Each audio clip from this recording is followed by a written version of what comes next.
Mən əlbəttə ki, hansı işlə, hansı ölkədə məşğul olduğumu bilirəm. Həbs təhlükəsi mənim üçün təzə xəbər deyil.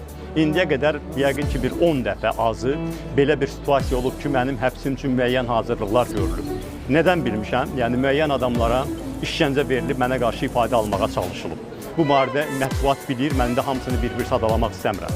Çoxlu sayda adamlara istintaqın gedişində ağır işgəncələr verilib ki, mənə qarşı ifadə verilsin və mən onun əsasında həbs olunum. Məsələn, indi yadıma düşənlərdən deyim ki, məsələn, Pərviz Həşimlidən mənim yadımda qalan başlayıb bu iş 2013-cü ildə. Sonra 2015-ci ildə Talib Bağırzadə ilə davam edib bu iş.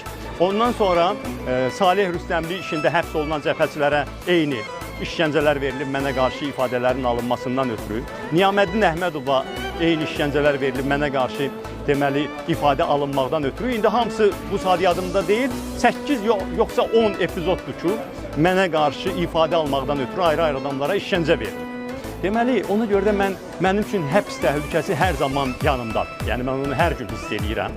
Mənim üçün gözlənilməz deyil və açığı partiyamızda buna hazırlamışam. Partiyamızı buna hazırlamışam. Xalq Cəbhəsi ciddi strukturları olan, ən ağır sınaqlardan keçmiş bir partiyadır. Çünki burada olan adamlar hamısı öz əqidəsinə görə buradadırlar. Onlar nə mənə, nə də bir başqasına görə burada deyirlər. Onlar məhz demokratiya uğrunda mübarizə aparmaqdan ötürü təşkilatlanıblar, bir araya gəliblər və bu yolda həbslər yaşayıblar, işsizlik yaşayıblar, məhrumiyyət yaşayıblar. Mənli-mənsiz bu yol davam edəcəklər. Ona görə də o narahatçılığım yoxdur.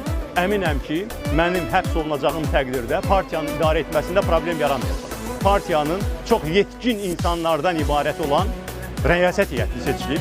Mənim müavinlərim var, məclisin rəhbərliyi var. Bütün strukturlarımız fəaliyyət göstərir. Ona görə də mən partiyanın fəaliyyətindən bədgüman deyiləm.